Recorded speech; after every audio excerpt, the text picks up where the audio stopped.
Welcome everybody, welcome to Kendo Tips. My name is Jose, I am a Golden in Kendo, and today we're going to be watching some Kendo videos together and hopefully enjoying and learning some Kendo so we can apply it to our own practice. So how's everybody doing today? Let me just make sure I have everything set up.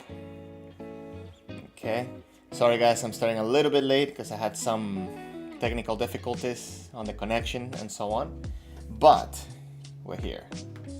And let me just make sure I set up the video. So what I wanted to do today, because now the All Japan website has a couple more of the All Japan Championship videos, I wanted to go over some of them. There's a couple of players I would like to see their performance. There's, if you guys might know that, Kunitomo is one of my favorite Kenshi, so I wanted to watch one of those, especially that he fought Takenouchi. And then maybe we can watch semifinals, finals, and so on. Oh, let me plug my computer because I guess I'm running out of battery now. Give me 1 second.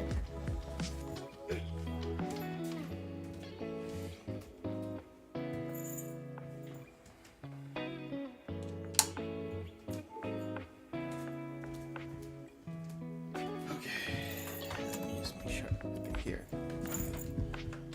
Okay, we're here. Thank you very much for being here. Streaming at 8 p.m. Eastern time. Yeah, like I guess because it was a time change. Now it will be 8 because normally I guess it will be 9. And Rice, welcome to the stream. Kunitomo is one of your favorite. Yeah, as a matter of fact, one of the guys that I trained with at one of the university dojos here. He's also a very big fan of Kunitomo, so it's cool to find more Kunitomo fans. I think he has a very straight kendo, but at the same time he can be explosive and fast. So I really enjoy watching his matches.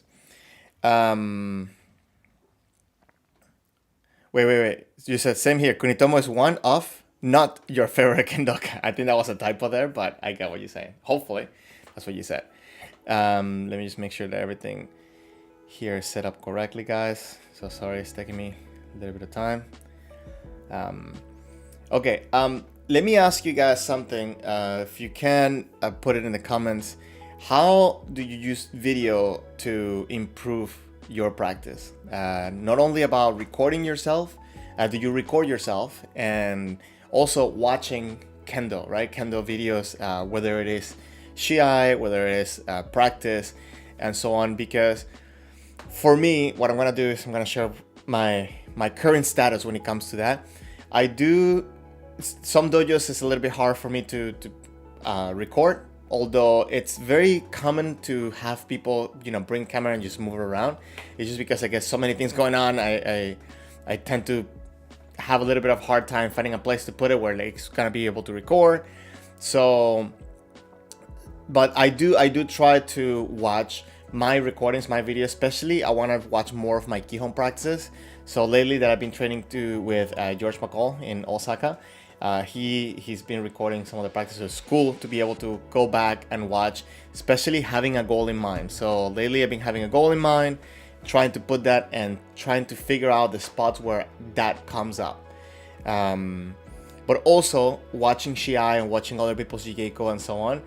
I try to figure out what is it that I'm trying to put and what is it that I'm trying to steal from their kendo, and breaking it down, because it can be very overwhelming to just watch matches, watch the ippongs, and then like, okay, that's a cool ippon, but then what are you learning from that? So what are you picking up from watching the videos, and is it useful for your learning? So if you can share a little bit of that, that'll be awesome. And well, without further ado, let's get into some videos here. Okay, first one is going to be Kunitomo and let me see, make sure that okay, Kunitomo and Takenouchi. Okay, it's a short fight. I think he lost this one if I'm not mistaken.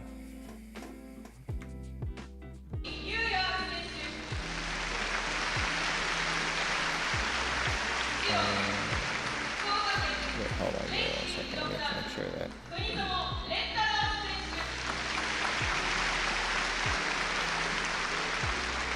Oh, what did I do here? Oh, sorry guys, hold on 1 second. One second, because I see one window here that is not properly set. So give me 1 second. Okay, here we are. Okay, there we go. So Kunitomo is on the right, Takenouchi is on the left.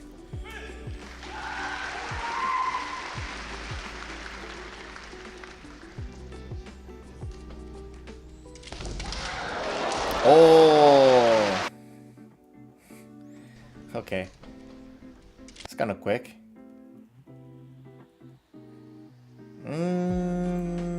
Oh, that looked kind of weird.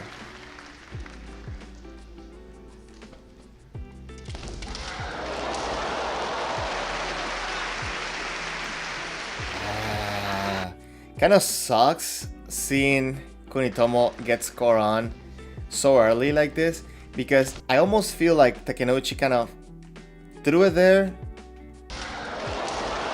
and it was, it was definitely. So I like to talk about how you can make an opportunity, but at the same time you can give an opportunity to your opponent, in the sense that not necessarily your opponent did something to cause a reaction, but it's just a mistake you made. And this is some of the things that I feel creates the more hesitation in our kendo, and learning how to approach your opponents safely.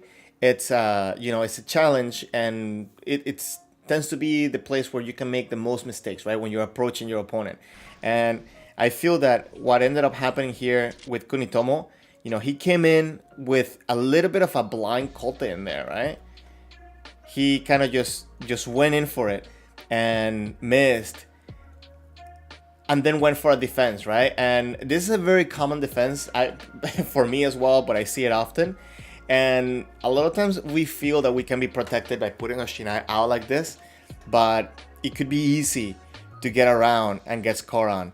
So I think the best approach, if you miss, is instead of kind of like opening up like this or trying to cover up like this, just taking center makes it a little bit more uncomfortable for the opponent to go around.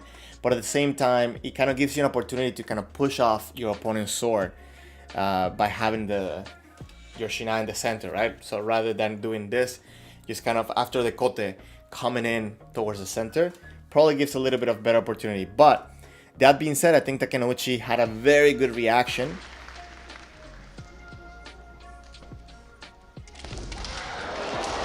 Yeah, very good reaction to Kunitomo giving them an opening.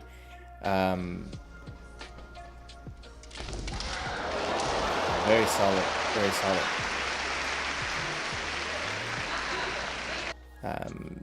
Sorry, because I cannot see. Let me just make sure that I put the...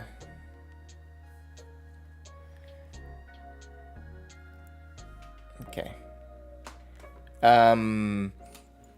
Right, you said that you like to watch your Shia. You want to see your body under pressure. That way you can fix those issues. Keiko shows issues, but Shia can show you more. In your opinion, actually, that's correct. I think that's a very good point, and that's one of the things that I like to see that happens in many dojos here. That there's more Shia practice in the dojo, right? Of course, if you don't have a dojo with a few people, it's gonna be hard to do it, because if you have 3 or 4 people in practice, it's kind of hard to do like a Shia simulation type of thing. But university dojos where they would have like 30-40 people in the dojo, they do a lot of Shia practice. Or one of the formats that I really like is that they do this rotation where it's an ippon with 2 people waiting to get in, to come in, and those 2 people are shimpan of the people that are fighting. And they fight for 1 ippon. If you get your ippon, you go one side. If you get tied or you lose, you go the other side. And so they keep a rotation. It's a constant rotation, and they do this for like about 30 minutes. So it's kind of like a 1.5 minute Shiai ippon practice. And this, as you say, it gives you a different way of using your body, a different way of executing your technique, a different pressure. So I think that Shiai practice and Shiai are a very important part of Kendo, because then if you don't have this, I think you start losing the fire of the fight. I don't know if that makes sense. Because kind of you lose your pressure, you lose, I don't know. I think you guys know what I mean, but different formats of practices is very good. Luis, great to see you again. Thank you very much for passing by. I'm well. I hope you're well as well. And my enthusiasm for Kendo is contagious. I hope that we can make Kendo more popular. So that's good to hear. Which, by the way, guys, if you're enjoying this stream, if you enjoy what I'm doing here, make sure that you hit the like button. It really helps the channel. And share the channel with people. I'm almost to 5,000. It's like 100 people or like 90 something people to get to 5,000. So that's, if you can help me out sharing the channel, that would be awesome. Okay. Oh, which by the way, if there's anybody that's new here that you don't know, we have a Discord server that you can pass by. The link should be showing up in the chat. You can meet up all this cool, awesome Kendo people. And I wanted to say this for the Discord people, if you can remind me later if I forget. I want to make a channel for, traveling Kendoka, where you can share, you can come, you can invite people to come to the dojo, or if somebody's looking for a dojo, they can ask there. So I need to do that. And if you would like to support the channel, support what I do here, you can become a member by hitting the link that I just put in the chat. And this will really help out more, coming out with more videos and better production. As I said, I'm trying to hire a translator to do interviews with senseis. That will be a great thing to do. And yeah, I need money for that. Anyways, let's keep going with Takenouchi and Kunitomo. Let's make sure that everything is playing. Okay, good. Okay, so interesting enough, we're talking about approaching your opponent with caution, but you also don't want to lose that fire, right? And very interesting approach of Kunitomo. He's coming very straightforward, but he didn't attack, right? He kind of threw like a threat to the Tsuki and moved up to see if he was going to get the opening. I feel like he's being very aggressive, but it works for his style of Kendo. It works for the fluidity that he has in his footwork. But ending up in this position right here, I think maybe he has this habit, right, of tilting the sword out to the side. It could put him in a bad position as well.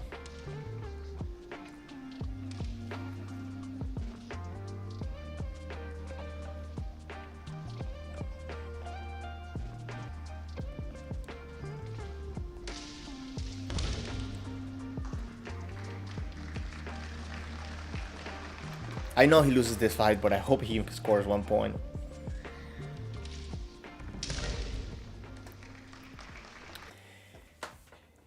I want to share a little bit about what I'm putting in my practice, what I'm doing in my practice. And this is something that I noticed on myself. And I kind of get a little bit upset when I notice it during Keiko, but it happens, right? And I'm just going to mention it just so we kind of put it into our mindset and try to fix it. Because I think it just happened to Kunitomo right now. If you watch here, but of course he has much more control than I do when this happens, right? And is that he throws his hands forward, right, a little bit early just to make that threat, and then when he throws his hands forward, he's pushing in and he's already extending all the way out, even though that he doesn't have the reach into the opponent, right? Like his opponent kind of went back. So I'm trying to keep my body a little bit more compact, where I don't throw my hands out. But definitely what Kunitomo is doing that I'm not doing as good is that he's keeping his body, his center of gravity, more in between his legs, right? I think it's a very common thing to see. I notice it on myself as well, that when you're trying to get that reach, when you're trying to reach for your opponent, that you kind of forget about that balance. You tend to throw the upper body. And where Kunitomo, even though that he's throwing his hands forward, he's keeping his body between his legs. And for me right now, what I think the secret for this is to brace your core. So if your core is not braced, and this is an actual term, you can actually look it up in YouTube if you would like to learn more about that. But bracing your core allows you to throw your body all together rather than allowing your upper body to kind of like, wobble, whether it's backward or forward. And very important to create stability and balance after a technique or during a technique.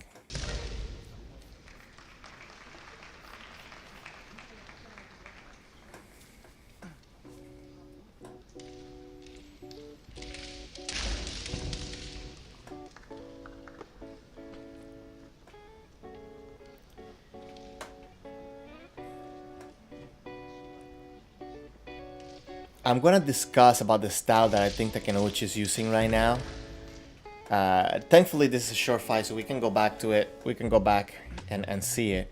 But from the beginning, this is the type of kendo that I think I'm finding the most difficult to fight against at the moment.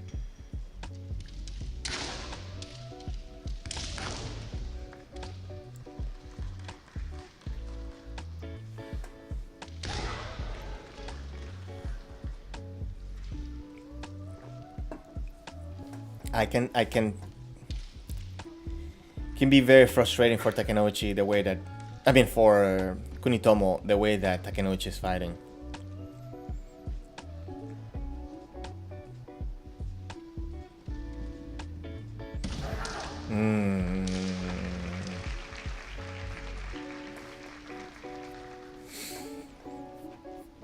I think this is the new meta, if you want to bring it to like kendo terms.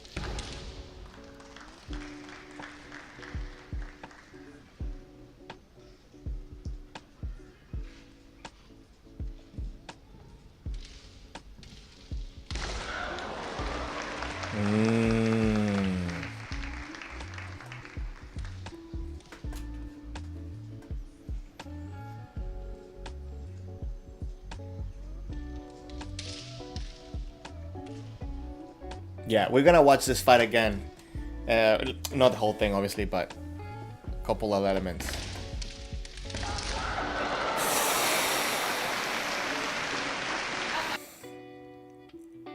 Okay, let's watch this again real quick.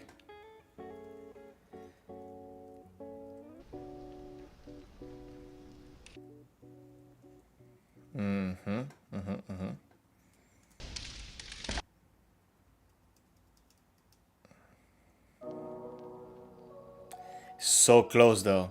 That was so close for that kote. Look how crazy this man is. Like hitting the man here. It's so crazy. Okay, let's watch the whole communication on this hippon first.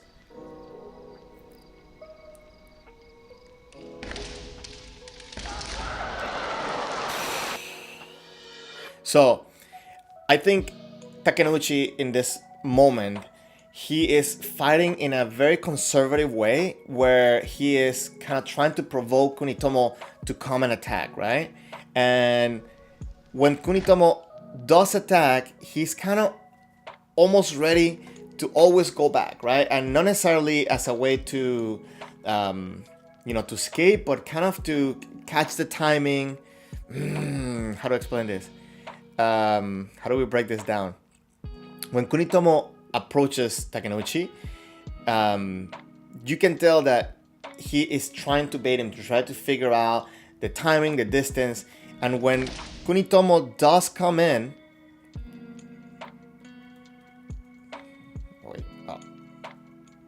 okay, sorry, he just jumped. When Kunitomo does come in, he goes out for a kaeshi, man. He almost got hit in the kote, right? But what he did was enough to disturb that and went around to get that man. This is a crazy angle to hit that man, and something that I wouldn't say that you want to train to get a man like this, but having the ability to move your sword around and knowing how to use your left and your right hand to get this angle is very important.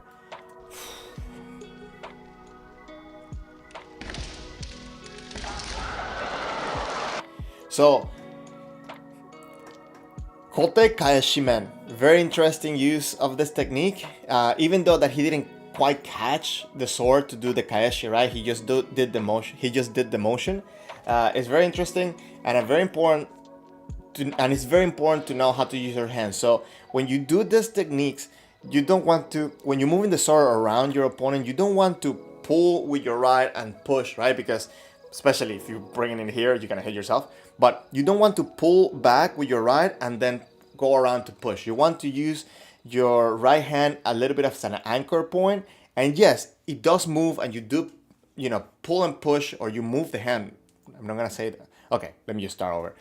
To move the sword around, you want to use the right hand as an anchor point, and the left hand is the one creating the power. So in order to move around like this, you want to kind of use the right hand as a support and then move with the left hand around to get that angle, to get that motion, to get the tip around the opponent's shinai, and then be able to throw with power by pulling with your left and then also setting up the trajectory with the right hand. Hope that makes sense. It's not so confusing.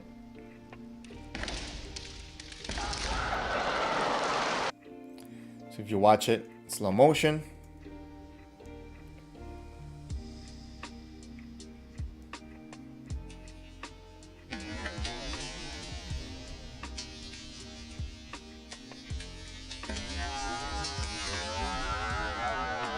Very cool.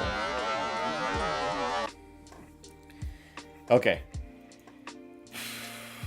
Let me catch up with some of these comments. Discipline. Kunitomo was a victim of pacing and spacing from Takenouchi, a far cry from the finals that Kunitomo won against Takenouchi. Pacing and spacing from Takenouchi. Yeah, and that's a good way to put it.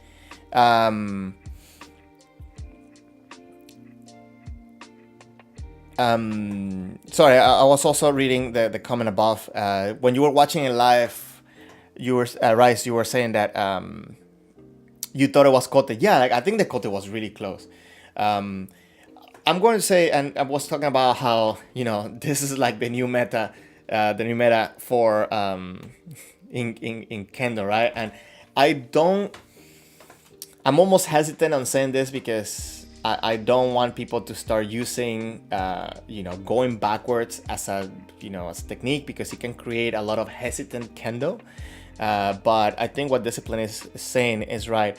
I think Takenouchi is being very patient, and at the same time, he's almost always creating space from Kunitomo. So forcing him to maybe get desperate, attack, and at that point, kind of take advantage of the lack of stability. I don't know if that makes sense. So let's watch a little bit from the beginning, because you can see it kind of obvious on the first attack. So if you watch this interaction when Kunitomo attacks,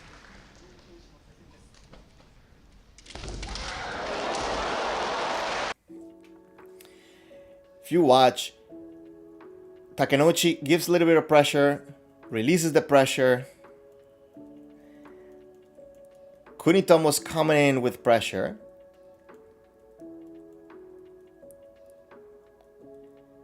So he comes in without necessarily getting any reaction from his opponent. And Takenouchi was set up in Kamae, and he hits him pretty much in place, right? Then after he goes forward. But because Takenouchi has been kind of creating that distance, he was able to kind of catch him in that interval where he attacked, but he wasn't quite close enough to avoid getting hit. Hold on.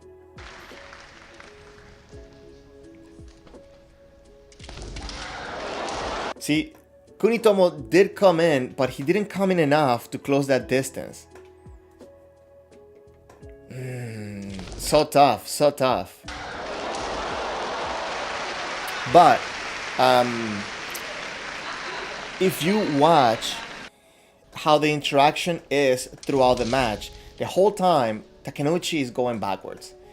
It looks like he's not really committing. He's trying to figure out to create pressure and then go back. Create pressure and then go back. So in essence, he's trying to understand the timing of Kunitomo. And I think it's difficult, for me, it's difficult fighting this type of opponent if you're not patient. Because if you notice, Kunitomo is pretty much the aggressor the whole time, but Takenouchi is observing.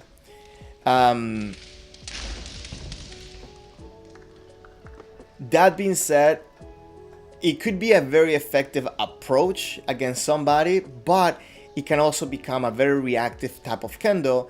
And if you notice this type of motions, right, where Kunitomo comes in, the first thing that Takenouchi does is make distance and try to cover. So if Kunitomo could be, if you're patient, you try to get that reaction and you understand what the opponent is doing, you might be able to actually have an advantage of them if you recognize this. But if you fall into the trap of always being the aggressor, if you get desperate and you keep attacking, your opponent is going to learn your timing, it's going to learn your distance, and is going to be able to counter whatever approach you give him and take an opportunity when you just give him that opening. Hope that makes sense. But if you watch a lot throughout the match, he is kind of going back.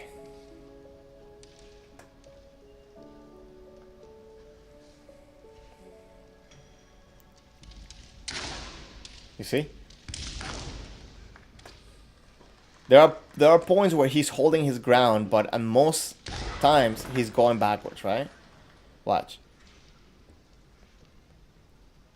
He gives pressure, releases it, gives pressure. Okay, he got. They go into Suicide Eye.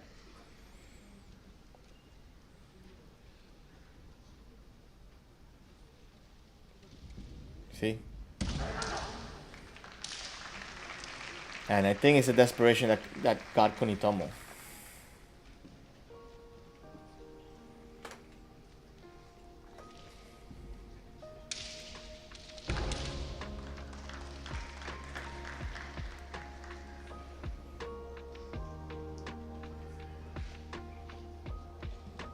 See, go back.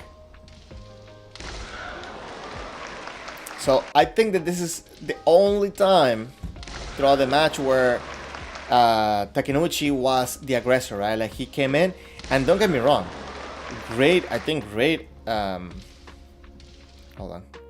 great approach, right? Like he got Kunitomo to tense up, to bring the hands up in a tense way, and he went for that man. He couldn't get it because of the angle that Kunitomo had his sword, but almost.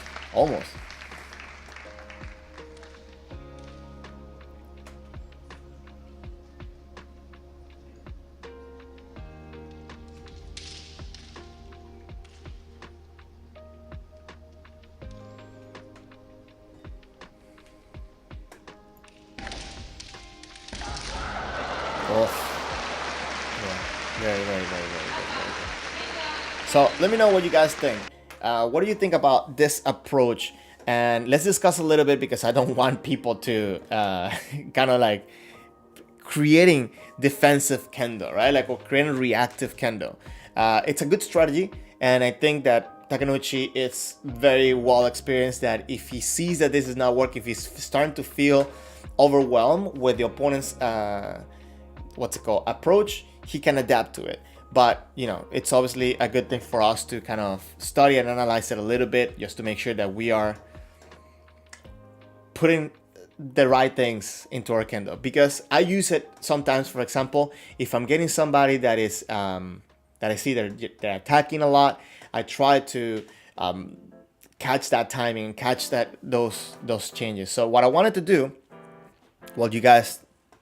the message gets to you and you guys write if you like to comment.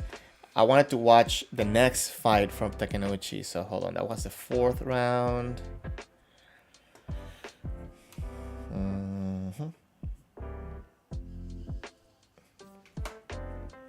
So who did he fight next? He should have been semi-final, right? Matsutake Hoshiko.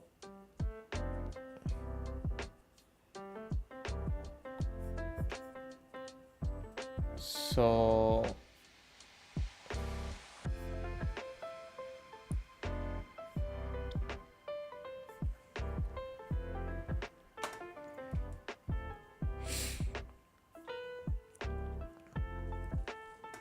yeah, who did he fight next? Sorry, I found it. Okay, I found it.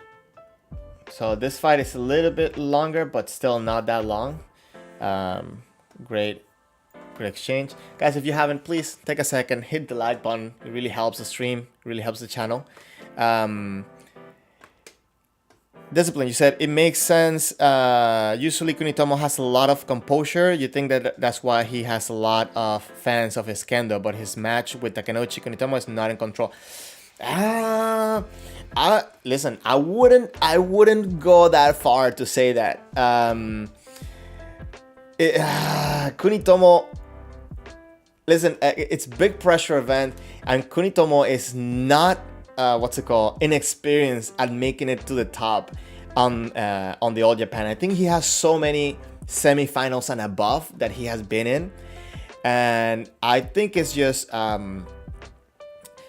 it's a part of the point, it's a part of the moment, it's the approach that he took from the beginning that I think threw him off, right? Like he came in and Takenouchi maybe came with a game plan or whatever, and the way that Takenouchi approached them kind of matched up against Kunitomo's Kendo, because I'm not gonna say that he wasn't in control. I'm not gonna say that, because to say that he wasn't in control, that will infer that Takenouchi was in control, and I think it was very even. That's what I'm trying to say. So it's I wouldn't say that he wasn't in control. It's a lot of pressure, Shiai, man. Like, so that's how it is. So yeah, I found the fight. Thank you, guys. Thank you. And Shen, welcome to the stream. So Rice, yeah, like it's hard to fight when you're under, right? And yeah, he made a mistake. I think that Kunitomo made a mistake coming in with that kote at the beginning, and that kind of threw him off. But even going under or being under, he still showed a lot of composure and he showed a lot of aggression. And Takenouchi, I think, came with that game plan of fighting the way he did throughout. So he didn't have to change anything. And, it kind of worked for his style. You saying, is there a question related to countering your opponent's semi? If so, what's the secret sauce to doing or learning that? To learning countering? So what I'm saying, if you watch Takenouchi, the approach that he had, I think, throughout this fight is that, he will come in, he will give pressure as if he was going to go, and then release that pressure. And a lot of times, how do I say this? Like, let's go back to that fight. Let's go back to that fight, because there's a couple of points, a couple of moments where I noticed it. So let me just make sure that.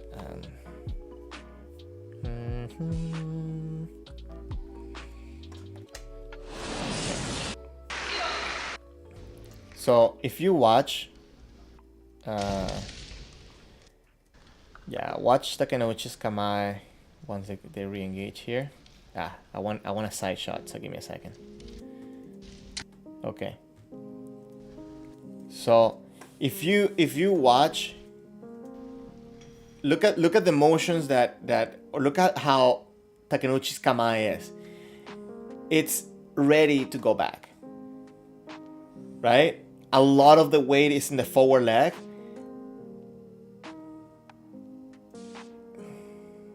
Let me go back. Oh. So, you see, he's a little bit spread out sometimes, but when he's close in, he put his weight forward. Yeah, sorry, my dog is trying to come in here. He putting his weight forward, but the first reaction is for him to go back. What I like that he's doing very good is keeping his sword engaged, because many of us, when we go back, we tend to drop the sword. So that's another point that you need to keep in mind if you're trying to, to kind of create this distance. You want to make sure that your sword is engaged.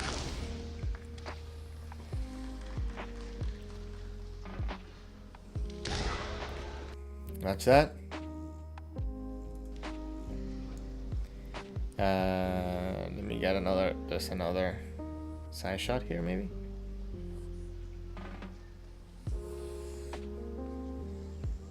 So he goes in, goes back. See, he only goes in when he feels that Kunitomo kind of drove in deep enough where he has to either come closer to be safe or he has an opportunity to attack. But I'm not gonna say like 100% or 90%, right? But like in a lot of the exchanges that Kunitomo had with Takenouchi was always ready to go backwards. And I'm not saying that this is bad that he won this way. No, it's a strategy. It's an approach. What I'm saying is that especially when we try to copy this, we tend to become purely reactive. And instead of creating an opening from our opponent, we tend to just take what's there, right? Like if the opponent makes a mistake. And in this case, that's how I think Takenouchi won, right? Like he provoked, and that's the difference, right? Like it's not that Kunitomo just randomly made a mistake. He provoked him into making a mistake, or if he made a mistake, he took advantage of it. Like I think both attacks. Like the first one, I think Kunitomo attacked. He wasn't in place. Now Kunitomo is being a little bit more controlled in this one. He does that first kote to get a reaction, maybe because he's trying to figure out already, okay, he's being defensive, he's going back. Every time I attack, he's covering. So he threw an attack, and then he went for that kote. I think that kote was fire though. Maybe we cannot see it from the angle. Maybe he missed it, right? But I think because you can see how the tip of the shinai is a little bit bent, meaning that he made contact. I thought it was fire.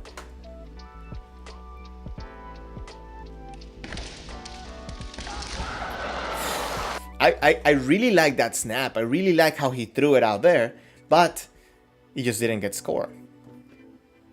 And Takenouchi was ready, like 100% ready. Okay, now let's go to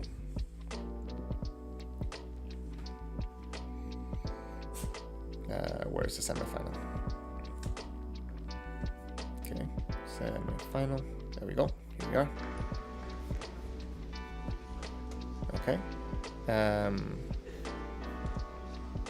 Yeah, Takenouchi could have learned from the last match and approach him, but you gotta remember, like everybody changes throughout practice.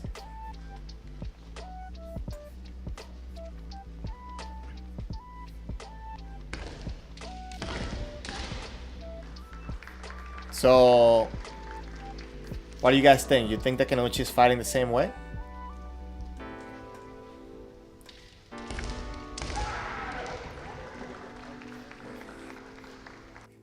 Watch this interaction. So, it's interesting, right? Because White, Natsumeda, he almost looked here. Watch. He almost looks here like he has a command that he's gonna go backwards, right? And I think he almost does. It looks like his forward leg is locked a little bit, meaning that he's ready to go back, and then he switches to go forward. I wish the Shimpan would have been there so we can see that change on the forward there.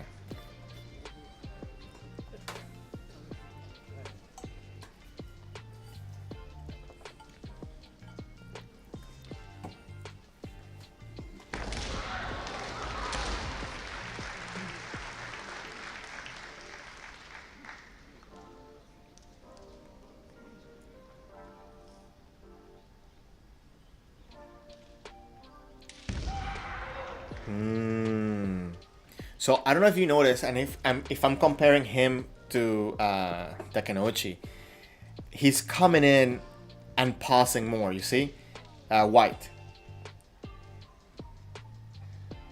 He's coming in and pausing, maybe because he's figuring out that Takenouchi is not coming in, right? Like maybe he watched the fight before. So he's trying to get a reaction from him. Now and interesting enough, right? One of the things that happens when you take that stance where you're kind of going back, sometimes your opponent gets desperate and they just want to attack. So now I feel that White is kind of giving him a taste of his own medicine where he's not attacking blindly or he's not just attacking. And Takenouchi feels that he needs to go forward, but he's not really going in. So it's a very cool interaction to see.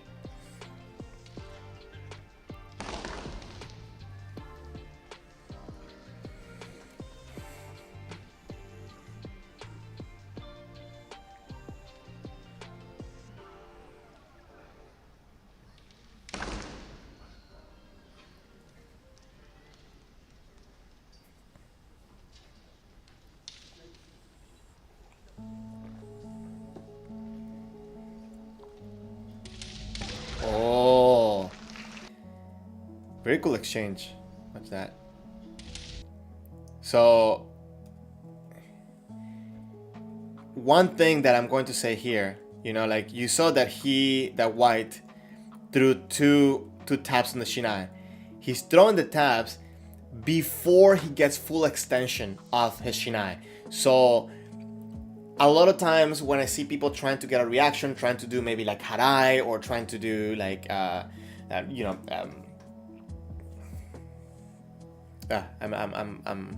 but okay, harai, maybe okay, Suriage is a little bit different, but when you're coming in and you're trying to create pressure and you're trying to get the sword out of the center, many times people tend to push their hands out and then lose all the speed and power that they can add into the actual impact. So what I really like that Matsumeda is doing right now is that he's trying to get control of the sword as he's stepping in, keeping the hands closed. The next one, he goes a little bit farther in because obviously Takenouchi moved his sword and he's approaching the strike, and then he throws one where if he would have had the opening, that would have been the technique. If you watch, right?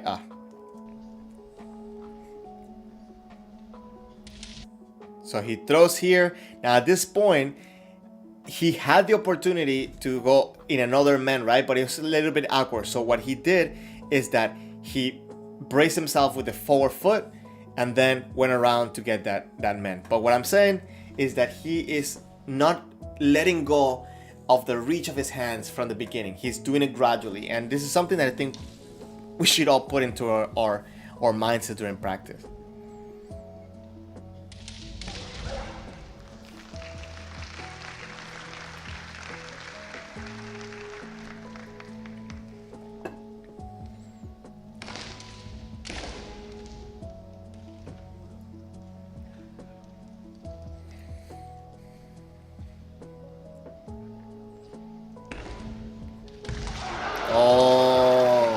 So you see, very, very cool approach that Natsumeda had on Takenouchi, where he threw Atsuki. Very effective, I think, when you have somebody that's going backwards, right? Especially with that Katate Tsuki. Of course, a big risk when you miss it, but immediately he went to another technique to try to get that man. He almost got it. Takenouchi, he's having very good engagement, so that's why he was ready to try to do the Kaeshido. And almost got it. Great execution.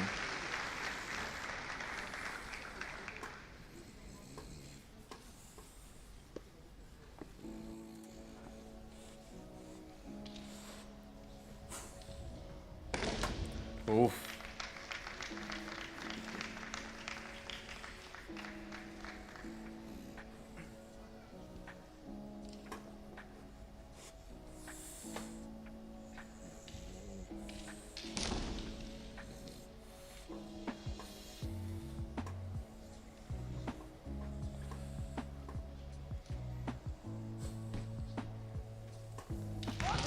Oh, wow. Again, I think this is a taste of Takenouchi's own medicine that he did on Kunitomo, right?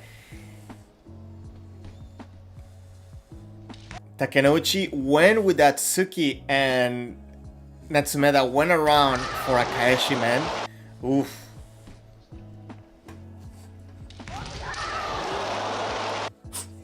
Okay guys, sorry. My dog is trying to be part of the stream, I guess.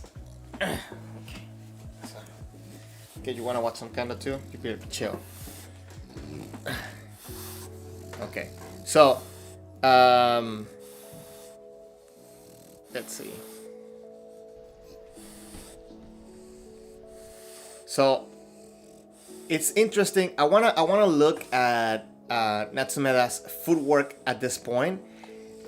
If you watch, you know, Takenouchi throws at ski, an attempt for that ski, right? Because maybe he feels again that Natsuneda is going backwards. Naturally, I think as a reflection, as a reflex, Natsuneda went around to do maybe like a Kaeshi men, Kaeshi do, and he noticed that he was coming in and went for Kashimen. Guys, I think that this is instinct more than anything. I don't think he planned to do anything like this. It just worked so perfectly. And I said I was gonna focus on the footwork, but I didn't. So, okay. Okay, so a couple of things that are happening here. Natsuneda, he throws his back foot backwards to brace himself, goes around, and then pretty much hits the man as a hikimen, right? If you notice the fumikomi, and this is something very important, I think we're taught to do hikimen very straightforward on a very one-dimensional type of attack, but the truth is that you can adjust the distance by moving your right leg. So in this case, Natsuneda moves the right leg backwards, and what would be the fumikomi is kind of at the same distance where his back foot is, or even backwards. Very cool. Very cool. So you can always make distance. You can always work on making the distance where, depending on where you throw that back foot, the forward foot. That's something that I'm working on myself at the moment, by the way. And now my question is, let me see. When did Natsuneda do the tsuki? Was it here?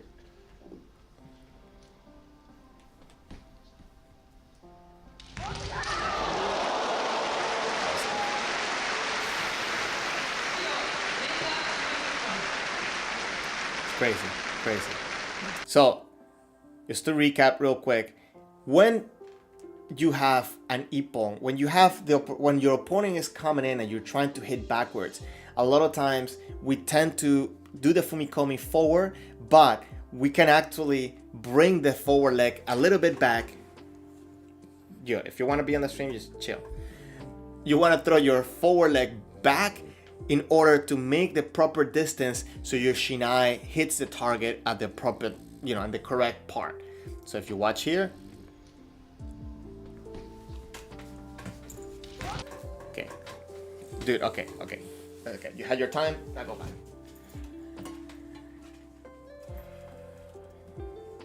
See, he comes in.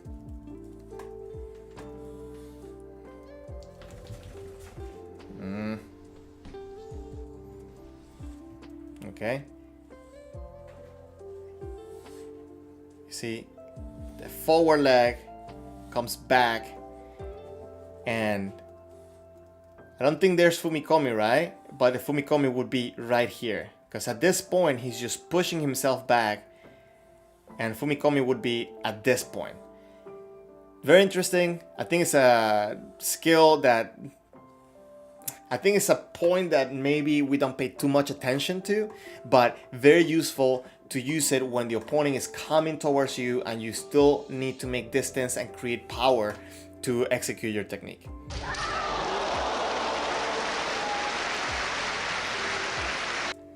Hope that makes sense.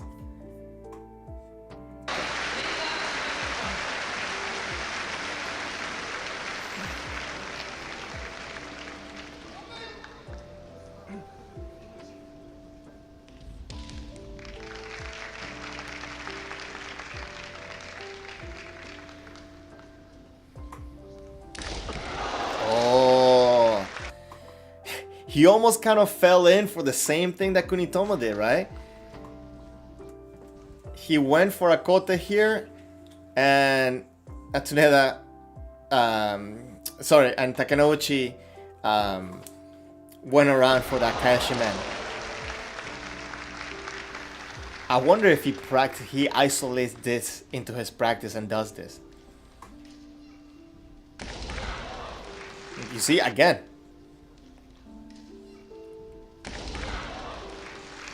Maybe he does.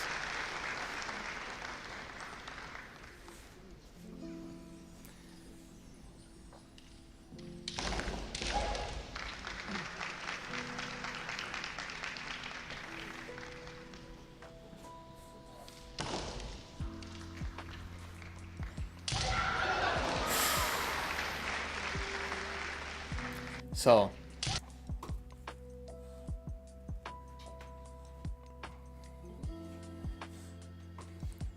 very, very solid position here. Then he goes back to hit that. Very good attempt, I think. Ooh, very, very solid.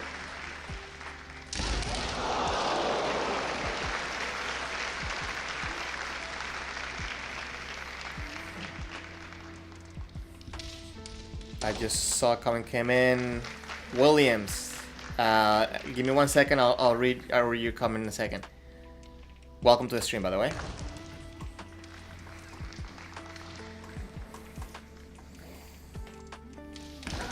Oh, nice attempt for a Kote again.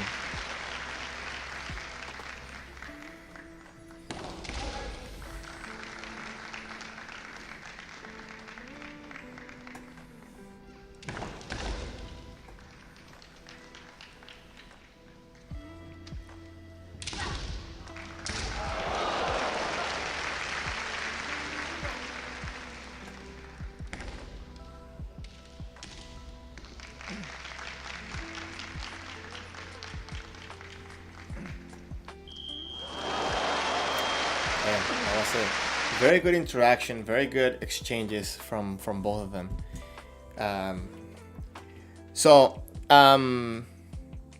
Williams Rodriguez. Hold on, am I too old to do Kendo? You just turned 30. So, I'm training in Japan, and constantly I go to dojos where I meet senseis that are on their 70s, and they're able to kick my butt. Okay.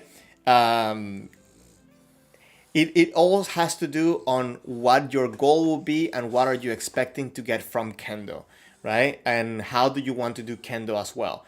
And this is number one, right? Like, what do you expect to get? What is your goal in Kendo? Number two is going to be how diligent you are on learning and, being patient at the same time of, putting the effort in. What I mean by that is that Kendo, yes, it requires some physical ability, but a lot of it tends to be technical. And the beginning element of, like, how do I say this?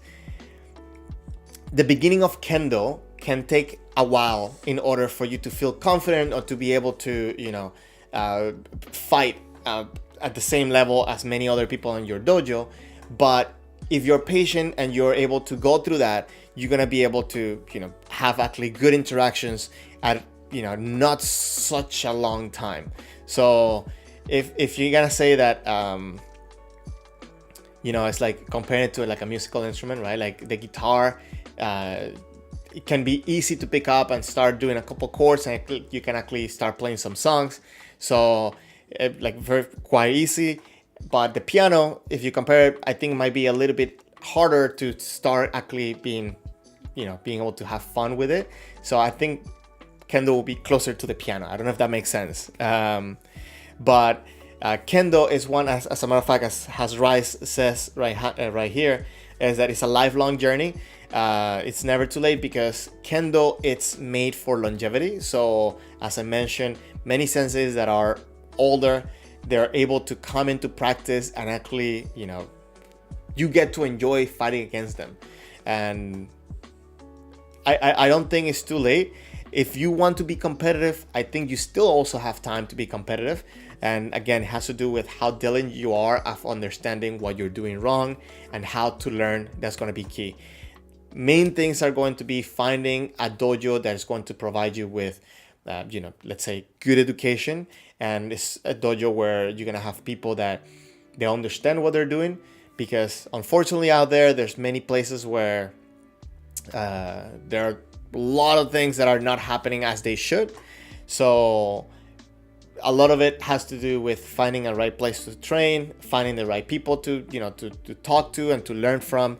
If you would like, we have a Discord server that you can join in and try to ask. I don't know where you are, so maybe you can find out from the Discord server someone close to you or someone that can guide you into a dojo that's close to you. You can ask me any questions, let me know, and if I can help you out, I will. But I don't think Kendo is something that you can say, oh, like it's too late to start. Yeah, there are going to be things that you're not gonna be able to accomplish, right? Like maybe I don't know, be a national team player. But at the other hand, depends too, right? Like depends on how you train, and I'm rambling at this point, but yeah, the short answer is no, it's not too late. I think Rice answered it better. Not at all. Please join.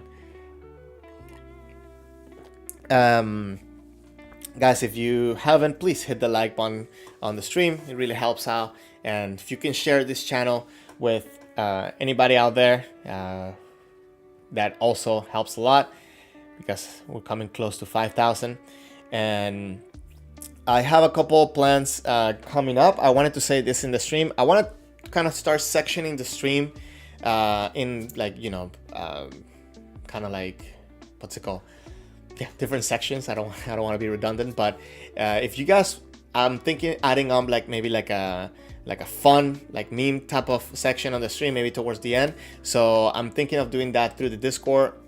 So if you can start sending me some funny stuff, and maybe I'll do like a fun section and featuring some of the videos or Kendo pictures and stuff like that you send me, so I can involve more of you guys in here. If you have any suggestions, let me know. Should be coming up with a video tonight here in Japan time. I'm sorry that I've been kind of slow at posting videos, but it's very hard to record here when it comes to space, and a lot of times people don't like to be recorded at dojo, so publishing, it's a little bit delicate sometimes. So I'm sorry that I haven't been able to do more, and a lot of the things that I'm doing right now is just pretty much in my room, because it's hard to come up with recording space. That being said, if you guys have any suggestions, any ideas, send them my way. I'm always welcome to them. Thank you very much, everybody, for being here. I have noticed that being attentive to these videos and starting these videos have made a big difference in my Kendo. So I hope you guys are enjoying this. If you guys have any suggestions, again, please let me know. And I really thank all the members of the stream, because you're helping this channel, help me keep up with this gear when I have to buy something and stuff like this. Like I don't hesitate, because I really want to give back to you guys. So thank you very much for supporting the channel, for supporting the streams. And okay, I'm gonna leave it for now at this point, because I got stuff to do. But thank you very much for being here. I will hope to see you guys next week. And guys, keep getting good practices, and let me know how it's going. And if there's anything I can do to help, let me know. Okay, take care, everybody. You guys have a good rest. Have a good week. It's Monday, right? So take care. Have a good one.